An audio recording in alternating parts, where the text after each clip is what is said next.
Also, das, was man hier sieht, das ist so das Repertoire an Essen, was ich mitnehme, in Abhängigkeit von der Distanz und von der Art, wie ich dann fahre. Und also ich habe mein Rad jetzt hier fertig gemacht, werde gleich eine kleine Trainingsrunde fahren. Das ist so ein 100er bei mir in der Regel. Und da lebe ich dann von sowas. Da habe ich dann 2 Brötchen oder 2 Scheiben Brot mit. Und habe in der Regel auf dem Rad immer so als Notfall, falls ich irgendwie doch mal unterzucker, habe ich dann Schokoladenriegel mit. Und die packe ich mir, also auf dem Rad sind die eigentlich immer, nur wenn ich das Rad mal wasche, dann packe ich die einmal runter, weil da manchmal Sand drunter ist. Kommen Schokoladenriegel rauf, die ich dann hier unter 2 Expander spanne, dann können die sich nicht verschieben, verdrehen hier auf dem Rahmen und sind dann immer griffbereit und nehmen hier also keinen Platz in der Tasche weg, weil da kommen nachher die Brötchen rein. Oder was ich gern bei kurzen Touren mit habe, ist dann so ein kleiner Apfel. Genau, aber jetzt haben wir halt April und im Mai starten ja die längeren Fahrten, also 400, 600 und aufwärts. Und da weiß ich halt aus Erfahrung, dass mir das Zeug hier, also diese typische Tankstellennahrung, also Gebäck und Zuckerwaren, dass mir das, oder da nehme ich stark an, dass das für mich Ursache ist, dass ich diese Magenprobleme bekomme, bis hin, dass ich gar nichts mehr essen kann. Und da blende ich mal ein, wie das aussieht, wenn ich jetzt so die ganz langen Touren mache, wie mal wegen Paris-Brest-Paris. Da war das halt immer so, dass ich dann irgendwann sitze und kaum mehr was esse und also froh bin, wenn ich ein paar kleine Happen irgendwie runterbekomme. Bisschen Milch. Mal probieren, was der mir eben erzählt hat. Milch mal probieren. Salz haben die nicht. Das ist das nächste, was ich probiere. Wenn ich irgendwie an Salz komme, Teelöffel Salz. Also ich habe jetzt wieder den Zustand, dass ich nichts mehr essen mag. Es war am Vortag heiß. Ich habe jetzt über 600 Kilometer drin. Und da gab mir einer den Tipp, probier mal Milch zu trinken und nimm mal Salz. Und das habe ich hier an so einem Verpflegungsstand dann auch wirklich bekommen. Und habe das dann probiert. Und es hat auch so einen kleinen Tick relativ schnell geholfen. So. Les gars qui veulent du sel, pour recharger, lisez du... Oh, Salz. Und dann mehr davon. Ja, also insgesamt waren es jetzt 2 Gläser, so eine Haarmilch, die da zum Tee anbieten in Frankreich. Und dann hatte ich so ein paar von diesen Tüten mit einfachem Salz dann gegessen. Und gleich schaffe ich dann doch noch hier so einen kleinen Crepe, die angeboten haben, davon einzuessen und werde dann gleich in diesem nächsten Ausschnitt einen zweiten noch essen. Aber da werdet ihr dann sehen. Und dann hat sich da in mir wieder was gesperrt, dass ich irgendwie weiter essen mag. Crepe funktioniert auch zu essen.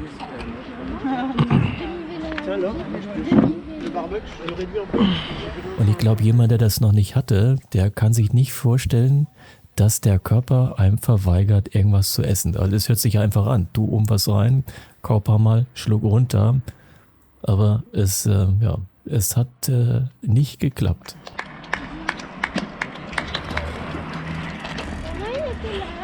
Irgendwas in mir macht schon wieder zu und sagt nicht mehr essen.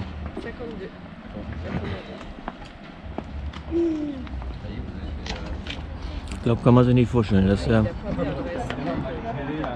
Körper sagt, ess einfach nicht mehr.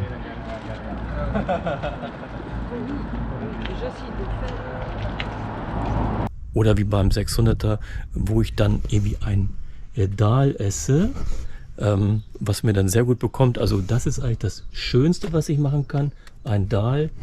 Und was man aber für längere Zeit mitnehmen kann, schnell vorbereiten kann, auch mal wegen, wenn man im anderen Land ist, also wenn man da irgendwie eine Gastfamilie hat, also gut daran kommt an sowas, sich das kochen kann, vorbereiten kann und was dann ja auch also zig Stunden haltbar ist. Das ist hier dann schon so ein bisschen aufwendiger. Genau, also da baue ich dann, wenn es länger wird, also 400er, 600er, werde ich immer einen Misch aus Kartoffeln mit haben. Und irgendwie was ich mir aus Reis zusammenbaue und dann jeweils zusammen irgendwie mit Salz. Also die Dinger sind dann gepellt und sind in einer Tüte, dass ich also keine Tupper sowas mit haben muss. Und dass da also genug Salz immer bei ist und beim Reis genauso. Also das besteht hauptsächlich irgendwie aus Reis, dann ein bisschen Salz drin und dann was man auch immer machen kann, wie man es mitnehmen möchte. dass das ein bisschen fester wird. Also manchmal nehme ich auch diese grünen Blätter, um die für Sushis zu verwenden, dass das ein bisschen griffbereiter ist. Und wenn ich ein Dal mir mache, dann habe ich dann solche Packungen mit, tue das da rein, die dann ein bisschen stabiler sind, die ich dann unterwegs einfach wegschmeiße, wenn ich es aufgegessen habe. Und das ist eine Situation, da sind wir die Nacht durchgefahren, haben jetzt also 200 Kilometer in den Beinen und für diesen Zeitpunkt habe ich mir dann Dal vorbereitet und habe das jetzt also die 200 Kilometer mit mir rumgeschleppt, das Zeug. Und also 400 Kilometer liegen noch vor uns und das war wirklich ein Fest. Das ist zwar kalt, normalerweise isst man das ja warm. Also ich habe mich so gefreut, das essen zu können. So, das ist Dal, Linsen mit Kartoffeln und Möhrchen. Isst man normalerweise warm. Was hast du mitgebracht? Dal ist das. Ja, das ist geil. Das ist geil, ne? Also das schmeckt auch kalt. Ja, willst du was abhaben? Hast du einen Löffel? Nee, leider nicht. Dann frag mal drin, ob du einen kriegst. Dann kannst du was haben. Also der hat dann auch noch ein paar Löffel mitgegessen. Und das ist richtig gut bekömmlich. Und damit habe ich also deutlich bessere Erfahrungen gemacht. Und habe dann, aber halt nicht so oft schon Erfahrungen gemacht, dass ich sagen kann, das hilft sicher. Und wenn es dann richtig übel wird und ich dann gar nicht weiterkomme, meist passiert das ja, dass einem dann so richtig übel wird und dann nachher irgendwann langsam auch die Kräfte verlassen. Das ist dann in der Nacht irgendwo in der Pampa. Da kriegt man auch gar nichts mehr zu essen, was Vernünftiges gekauft. Und wie gesagt, Tankstelle ist ja meist das hier. Manchmal warme Würstchen, was sie anbieten. Und das ist der absolute Notfall. Das sind Protonpumpenhämmer. Habe ich aber selbst noch nie probiert. Also das hat mir mal einer empfohlen nach dem 300er. Da hat er gemerkt, dass es bei mir so langsam losging. Und wir hatten uns dann über Magenprobleme unterhalten. Und er sagte dann auch, dass er das kennt und hatte solche Dinger dabei. Und hat dann, genau, blende ich mal kurz ein. OMAP. Das musst du, dann nimmst du, ich glaube, bis zu 4 Stück am Tag. Das geht wirklich super. Das sind so Kapseln. Guck. Ja. Und davon wirfst du eine ein. Und das reguliert deine Säure im Magen und dann kannst du essen. Das hat mir damals keiner erzählt natürlich. Und nach 48 Stunden Paris-Brest kannst du dir vorstellen, da geht nichts mehr. Ja, bei mir ist das immer so. Klinisch ich bin total fertig immer. Wegen der, also ich habe auch gedacht, das ist ein Säureproblem, weil man übersäuert die Belastung. Das steigt so. Und was dieser andere Randonneur erzählte, also da merkte ich, man ist nicht allein. Es gibt mehrere, die genau exakt das Gleiche kennen. Und auch jetzt bei diesen sehr langen Touren dann das mitmachen müssen, was ich so bislang immer mitgemacht habe. Sprich, mit sehr wenig Essen da dann diese Distanzen zu fahren und sich nachher also nicht mehr richtig gut zu fühlen, vielmehr bis hin zu richtig schlecht zu fühlen.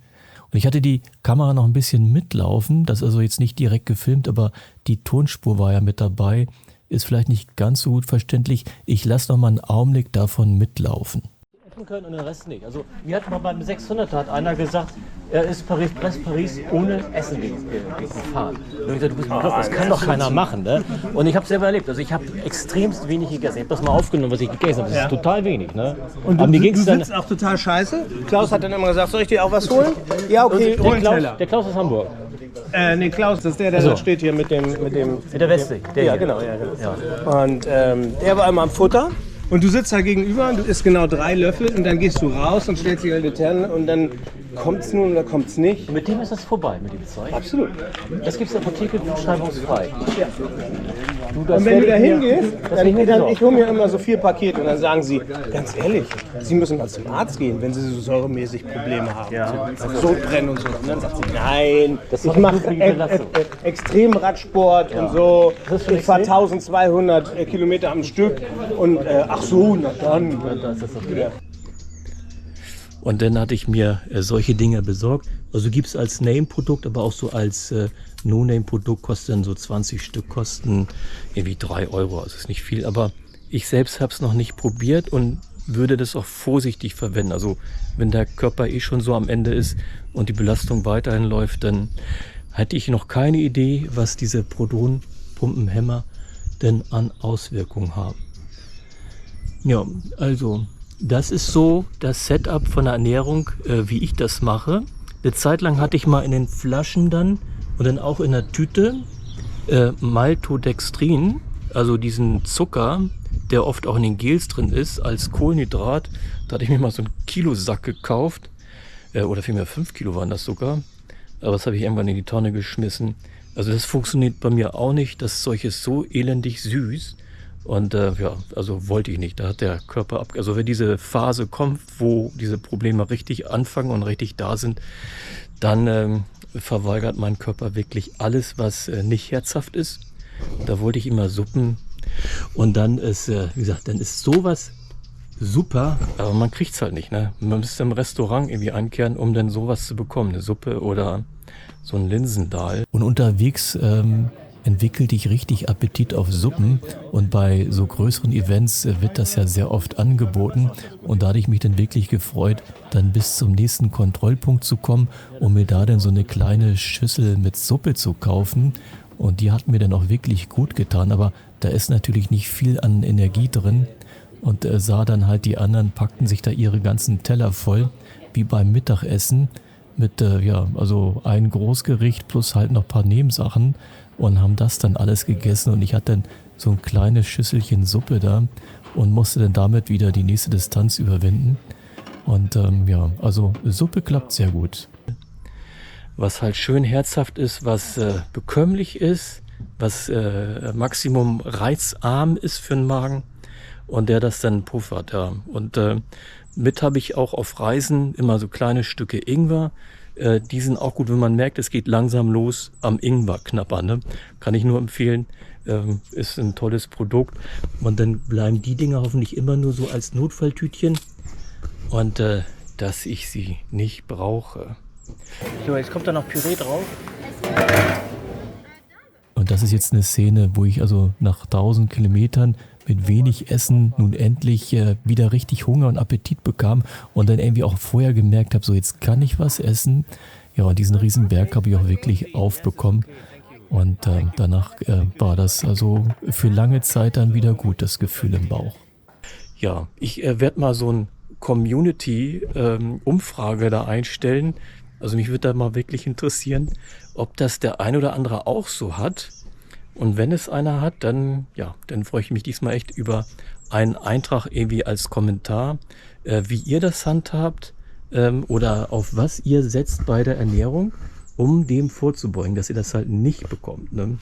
Ob ihr außer Reis, Kartoffeln, Linsen irgendwie was Gutes kennt, was also ordentlich Kraft gibt, Kohlenhydrate enthält, aber den Magen halt überhaupt nicht reizt. Ne?